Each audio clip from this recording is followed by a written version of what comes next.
Bonjour, c'est Mac Adébaran de la Gazette de Rennes-le-Château. Nous sommes à Rennes-le-Château, au Jardin de Marie, et je suis actuellement avec Pénélope Bonneau, qui a sorti donc ce livre-là, ces animaux qui nous parlent. Voilà. Alors, tu vas nous parler un peu de ton parcours. Bonjour Mike. Comment tu as été amené à t'intéresser à ce sujet-là, ou ta passion, les animaux, tout ce processus en fait. Oula, ça remonte remonte loin, ça remonte à mon enfance. Je suis une fille unique et comme j'étais une enfant, comme on disait à l'époque, surdouée, j'étais pas mal rejetée, j'avais du mal à m'intégrer et en fait j'ai trouvé un équilibre avec les animaux très très vite. Voilà.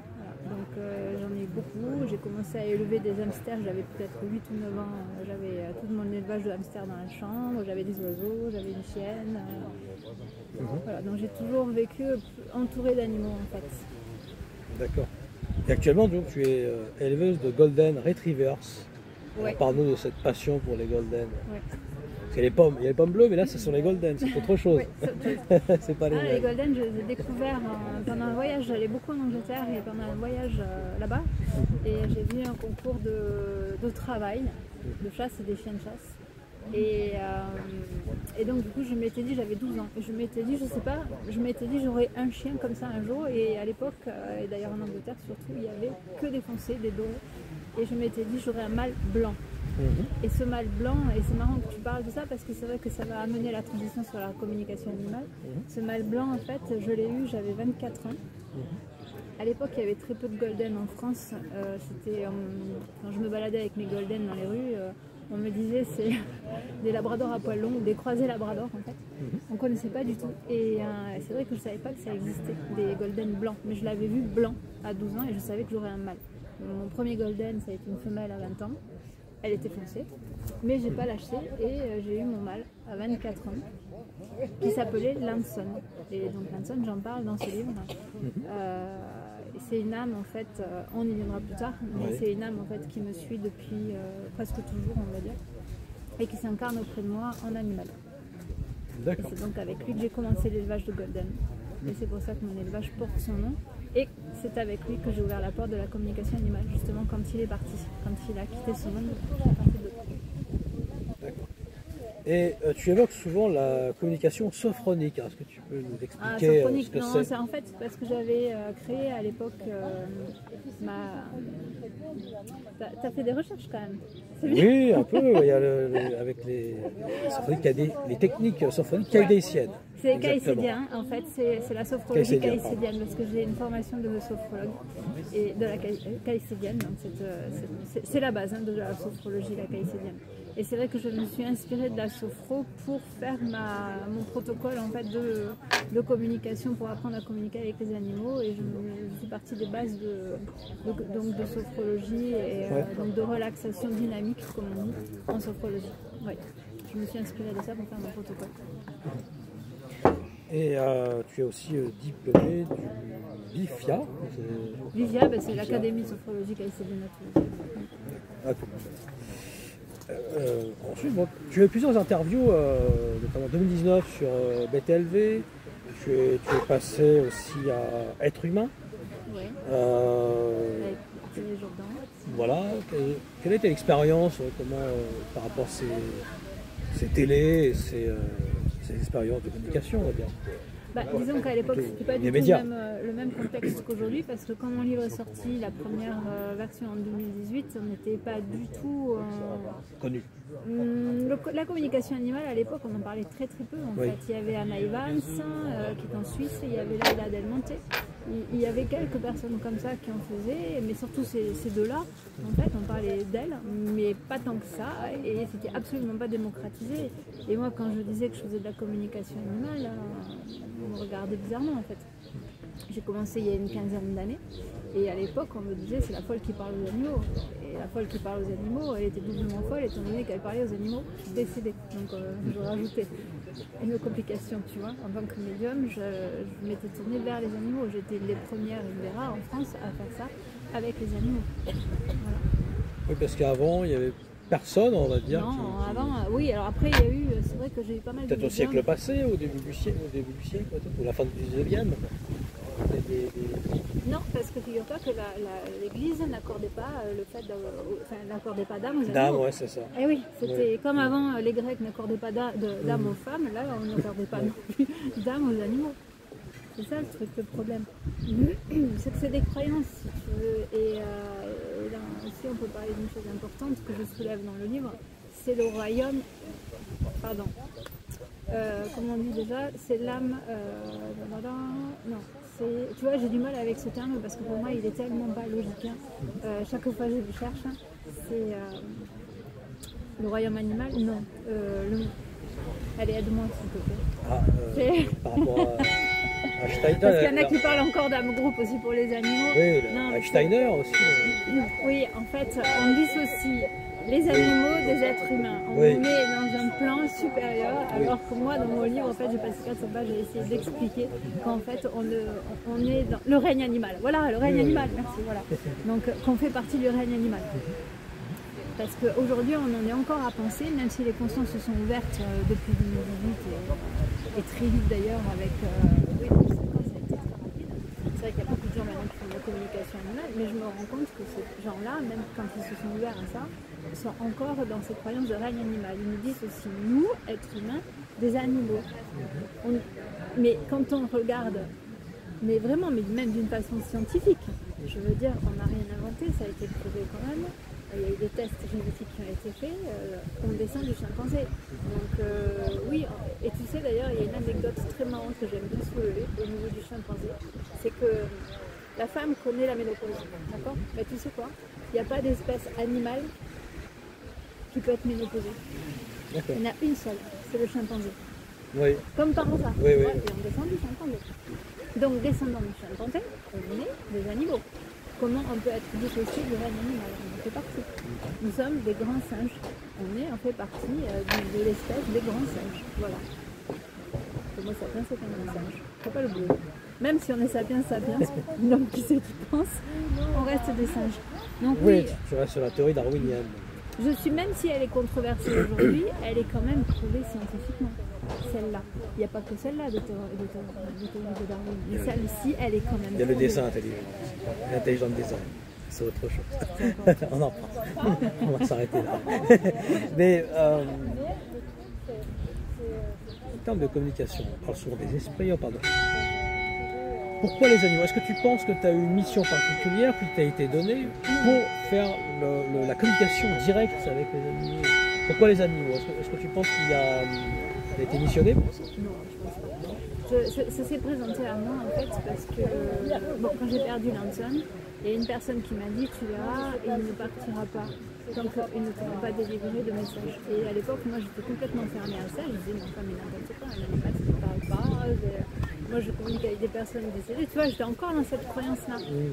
Comme ça, à me voir et à voir ce que j'écris, à voir ce que je fais, on ne pourrait pas imaginer que je suis quelqu'un d'hyper cartésien. Moi j'ai besoin vraiment de preuves. Et Dieu sait si la vie m'en a fourni de preuves de vie après la mort, de preuves. Mais vraiment, il m'en a fallu un paquet pour arriver à accepter que, effectivement, j'espérais énormément de ce qu'il en pense. Qu'il y ait quelque chose après la mort, parce que même ça, c'est pas ça. Mais franchement, je t'assure qu'il a fallu vraiment que la vie en mette des couches pour que j'accepte et que je crois vraiment. Et pour les animaux, j'étais partie du principe que non, c'était pas possible. Et Lanson s'est présenté à moi et demi après 2 mois d'essai. À l'époque, je faisais ça en écriture automatique, pas automatique, et j'écrivais, donc je laissais ma main faire, et là je faisais des traits comme un électroencéphalogramme plat et ça faisait rien du tout parce que je ne m'accordais pas la possibilité d'y arriver et que ça puisse exister. Et puis une nuit, je rêvais de Lanson qui venait me voir comme à la fin de sa vie, il avait 14 ans quand il est parti, donc il avait du mal à marcher, il traînait les pattes arrière comme ça, et il avait un grand sourire, et là il est tombé dans mes bras en me regardant, et là je me suis dit bah, c'est le moment. Donc j'ai attrapé une feuille et un stylo et j'ai commencé à écrire. Et là, mon chien m'a fait une leçon de morale sur 2 pages, recto verso. Il m'a dit des trucs que je ne voulais pas entendre, que n'importe qui aurait pu me dire. Et jamais de la vie, je n'aurais laissé personne me dire des choses comme ça sans m'énerver. Et là, il se trouve que c'était mon chien qui m'a dit ça. Donc on peut dire qu'on peut penser que ça pouvait être quelqu'un, enfin une autre entité un guide de je ne sais quoi qui aurait pu me parler comme ça. Bah justement, il se trouve que là, j'ai appris après qu'effectivement, l'Anson pouvait être un de mes guides. De l'autre côté, qui s'incarnait régulièrement auprès de moi en tant qu'animal. J'ai dit waouh. Et là, j'ai pris une claque. Et vu ce qu'il m'avait dit, je ne pouvais pas dire, tu vois, je ne pouvais pas dire que je l'ai bougé, parce que c'était des choses que je ne voulais pas entendre. Et les communications sont de quelle teneur? Est-ce qu'ils ont apporté des apports philosophiques ou de réflexion sur la vie? Quel était le message en fait pour nous humains et pour eux justement? Est-ce que pour eux il y avait une différence entre eux et nous? En fait, il s'agit d'un plan global sur toutes les espèces. C'est pas aussi simple que ça. En fait, moi je pars du principe que l'âme. Tu vois, moi je pense beaucoup à la métempsycose en fait. Pour moi, on a l'impression quand on est sur Terre que tout part de la Terre. Or, les âmes viennent s'incarner dans des corps physiques qui sont des véhicules en fait, qui nous permettent de vivre les expériences que notre femme a décidé de vivre ici. On est d'accord. Sauf que pourquoi est-ce qu'on penserait qu'une incarnation quand on a été humain dans un corps animal après puisse être une régression? Ça c'est une interprétation purement humaine, je veux dire, parce qu'on a l'impression que l'animal est inférieur, étant donné que nous sommes des hommes pensants, voilà, intelligents, dotés d'une intelligence supérieure, suprême, mais bon, voilà, qui est à discuter quand même, hein, parce que bon, voilà. Mais je me dis, que les gens, comment arrivent à comprendre que finalement, moi je pense que l'âme, il faut le voir comme ça, est une énergie. Je pense pas qu'elle n'a pas de genre, donc ni féminine ni masculine, qu'on n'a pas d'espèce. Si elle a besoin vraiment, tu vois, par exemple, Lanson, qui serait un de mes guides, s'incarne auprès de moi en animal. Ça a été un cheval, ça a été mon premier cheval de concours épique. Ensuite, ça a été mon chien. Et là, après, il est revenu en chihuahua, qui est reparti. Et lui, il est parti là le 24 décembre. Tu vois, c'est pas une date innocente, parce que j'aurais dû naître le 24 décembre. Donc, et ce chien, en tant que Lanson, il est venu me donner des enseignements pendant 14 ans, tout le temps où il est resté incarné auprès de moi. Ça a été incroyable. Et en tant que cheval, il m'a apporté énormément une période de ma vie très compliquée. Et il m'a mis de la confiance en moi.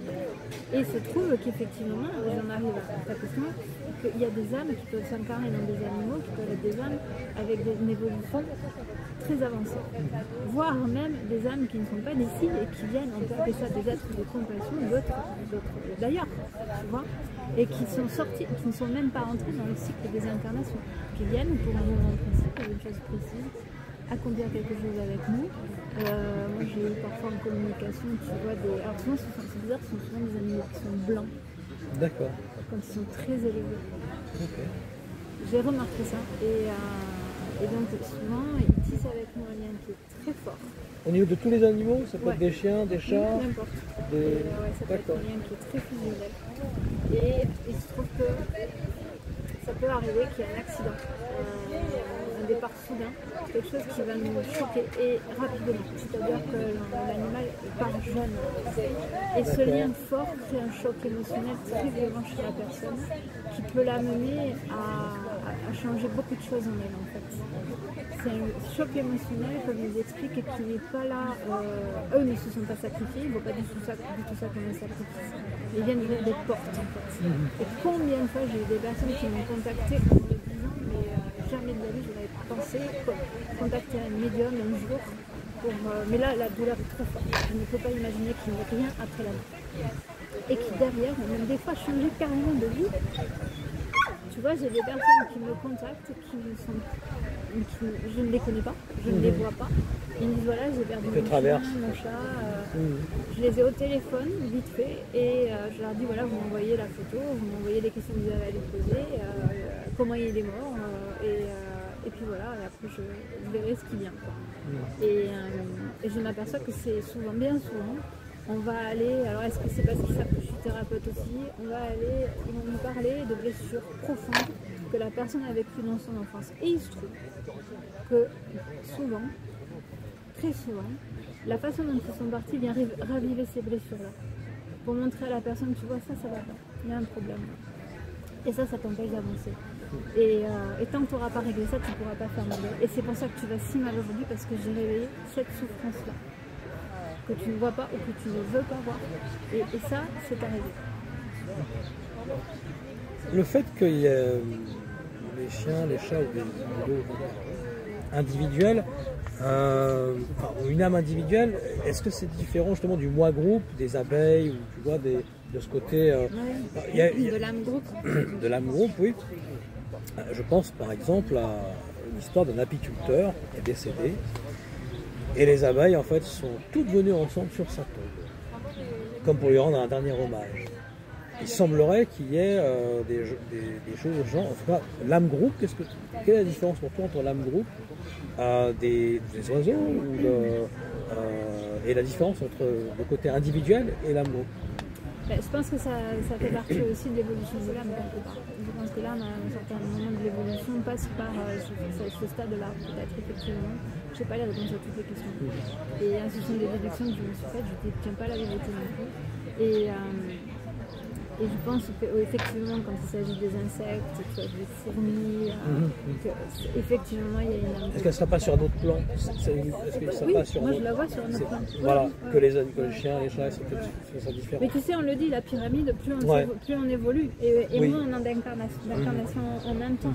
Et je pense qu'effectivement, ça fait partie de l'évolution de l'âme. À un moment donné, effectivement, je pense que notre âme est passée par ce stade-là, de façon à appréhender d'une façon assez douce, on va dire, l'individualisation, la matérialisation, tu vois, parce qu'on arrive tous de la même source quelque part. Donc, il y a cette séparation de la source, cette séparation elle est violente, comme la naissance sur Terre, elle est violente.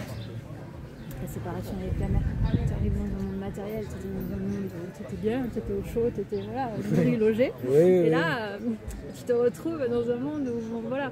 Et là, c'est un peu pareil, quand l'âme se détache de la source qu'elle est née, je pense qu'après, elle ne va pas que sur Terre, mais quand on arrive sur Terre, c'est quand même c'est quand même l'incarnation sur Terre, c'est quand même une incarnation qui est compliquée. Moi, je pense que c'est une incarnation qui est l'incarnation, déjà le fait de venir s'incarner dans la chair. C'est comme un peu le côté cathare. Sur Terre, c'est compliqué. Oui, c'est compliqué. Est-ce que... Tu vois, on est dans un corps de chair, les cathares le disent justement. Et ce corps de chair, des fois, il te fait souffrir, il te ramène à l'humilité. Et ça, l'humilité, on peut en parler aussi, parce qu'avec les animaux, on l'apprend. Ils viennent nous apprendre l'humilité. Tu vois, énormément. Ça nous amène à être qui nous sommes réellement, authentiques, tel qu'on est. Voilà, on ne se cache pas devant eux. On n'a pas à jouer de notre ego avec eux, on n'a pas à jouer un rôle, on est nous, on sait qu'on ne sera pas jugé, on va être aimé quand même, qu'on soit coiffé, pas coiffé, qu'on soit fatigué, malade, qu'on soit de mauvaise humeur, ils vont nous aimer, nous regarder toujours avec autant d'amour. Ouais, c'est ça aussi le sujet important à aborder, c'est l'amour qu'ils nous transmettent, ils nous ramènent à l'amour. En fait, ils nous ramènent à l'amour, à l'humilité, à tout ce qu'on peut parler au niveau de la spiritualité, du travail qu'on a à faire sur nous, qu'on prenne n'importe quel courant au niveau de théologie ou n'importe quoi. On parle tous de la même chose, mais avec des façons et des mots différents, et on va tous au même endroit, c'est-à-dire qu'on a à travailler sur nous, cette individualisation et cette division qu'on a en nous liée à notre corps mental que n'a pas l'animal, justement. Il n'a pas le corps mental, donc il est... Bonsoir Mike et Pénélope.